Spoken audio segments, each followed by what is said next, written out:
our top story, which has got to do with the political situation in Niger. It appears that the situation is not looking good as we speak. ECOWAS releasing a statement a couple of hours ago on the situation. Let's get to know about what the concerns and the reports we are receiving are, because ECOWAS is indicating that some soldiers were killed today, owing to some clashes within the Republic of Niger. It points out that the Economic Community of West African States has learnt with sadness various attacks by armed groups in the Republic of Niger that have led to the death of several Nigerian soldiers. ECOWAS condemns these attacks and conveys its deepest condolences to the families, the people of Niger and their families of the soldiers who've lost their lives. ECOWAS is calling on the military regime or leadership in Niger to restore constitutional order in order to focus on the security of the country that has become increasingly fragile, as ECOWAS is describing it, since the attempted coup d'etat against the democratically elected President Mohamed Bazoum. This statement is just released from Abuja as we speak, and so there's a need for us to get some reactions to that. Joining us now is Richard Kumado. He's a security analyst and also worked in the intelligence community. Richard, what do we know about the latest attacks that we're learning of? The military leadership assured that there was no bloodshed ever since this coup happened. What has changed, and what do you suspect might be happening? As a surprise, I just make some few calls around, and my confirmations has been that there might be some other authentications within the Niger community. But to the extent that the ECOWAS military chiefs are meeting tomorrow, and ECOWAS issue this statement, the variability and the truthfulness and the authentication of this statement lays to be confirmed later. Is that to suggest that you feel this may be a coy, if we can use that word, just to give backing or legitimacy to what's about to happen in Accra tomorrow, as the military chiefs will be holding their talks?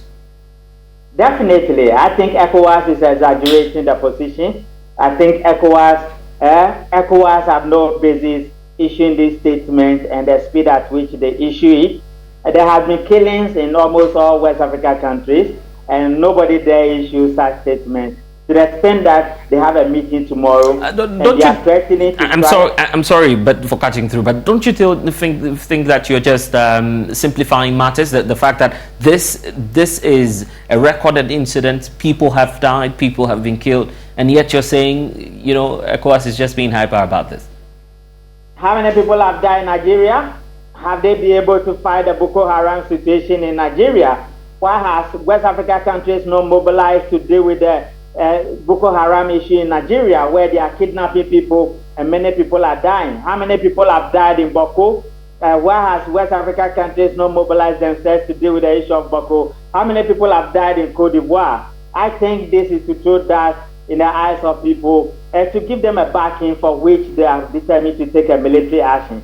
That's notwithstanding, we will need to work hard within the ECOWAS regions to ensure that lives and properties are preserved in these difficult times, particularly in the countries of the Sahel regions, where they are battling with themselves, fighting with one another, all in the name of destabilizing the nations through coup d'etat. And it's interesting that quite a lot has been happening. We're just learning from Germany that the German Minister for Development is heading to Nigeria to engage. Obviously, that will be President Tinubu, because he's chairing the committee, the ECOWAS as we speak.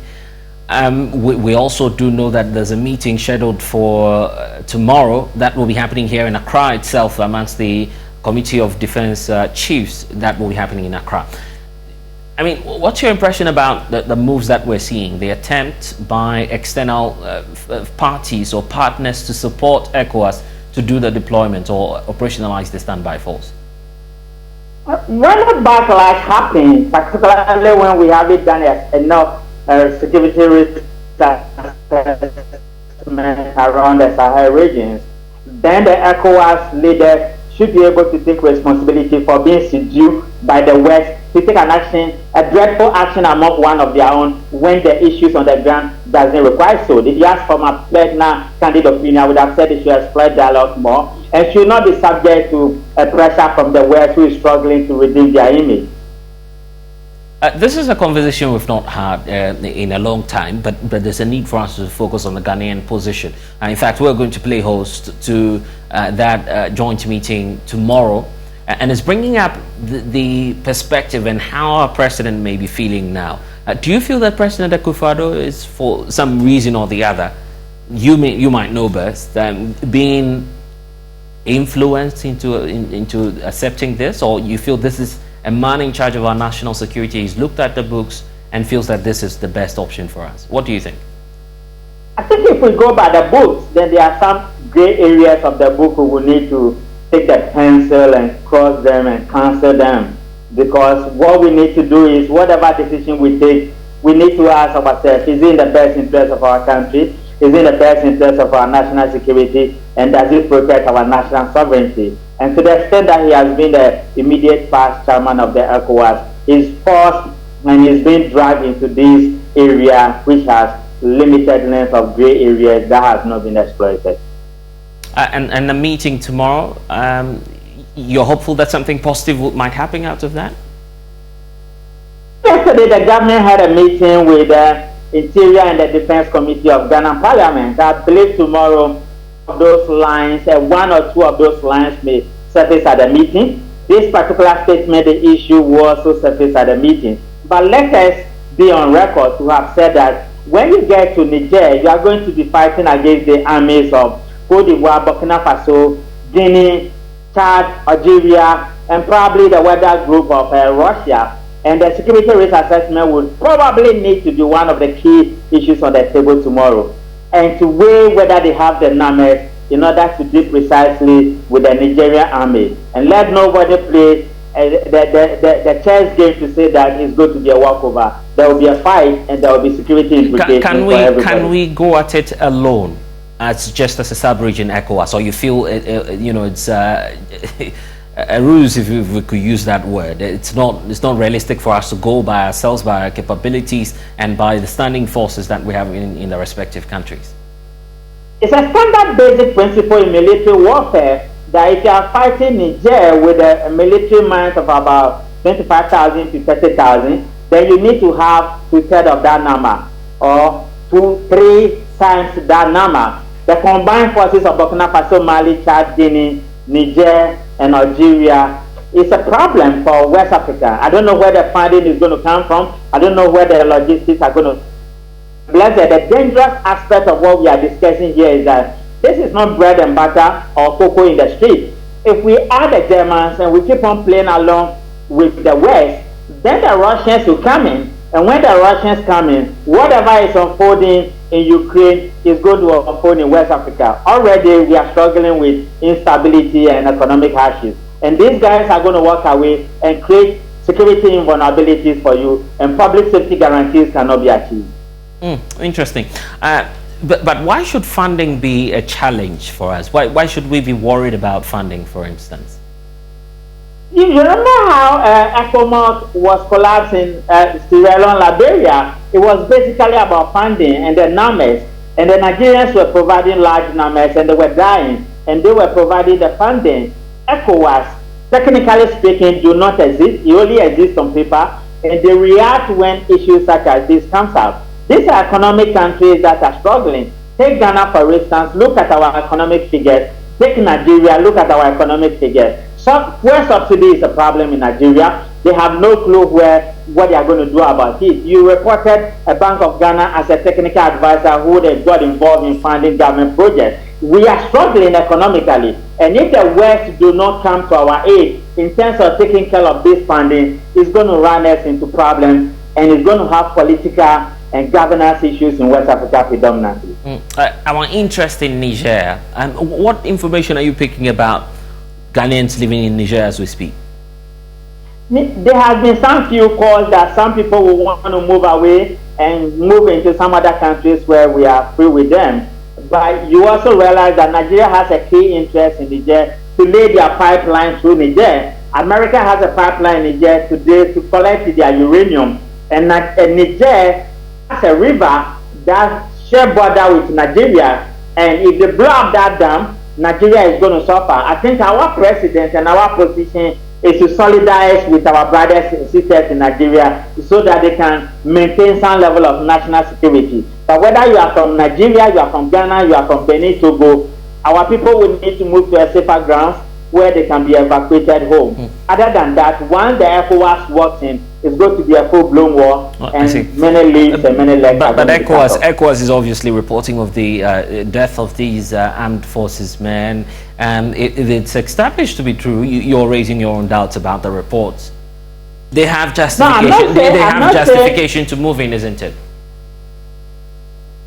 There are no likelihood of fighting Niger, because you remember the former coup leader also set up a group to fight against the coup makers. The French guys went in and blasted the prisons and released all the criminals into the state.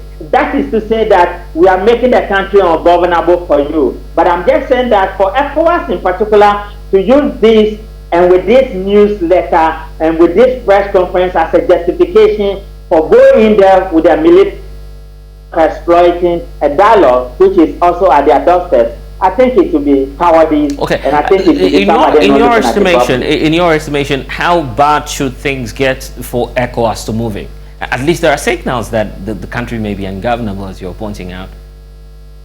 No, when you look at the geopolitical conditions in Niger right now, the Prime Minister is the former finance minister has been appointed as the Prime Minister. They have appointed 21 civilians to him to govern the country, and they just threatened to prosecute the former president, which have not gone to trial yet, which means that the judicial processes are working, which means that governance is back to the state. And I think that position makes them a bit more civilian and make them a bit more democrat instead of having soldiers running the show, unlike Burkina Faso, Mali, or Guinea. And I think ECOWAS is running ahead of themselves. They will need to tread cautiously. Nobody is saying don't go in, but when you want to go in, add the 3 questions my grandmother taught me. Who are you fighting? What are you fighting for? And in whose interest? There was going to be consequences. And Ghana will need to tread. Finally, the issue about the readiness from the likes of France, the US, and pledging support if we will to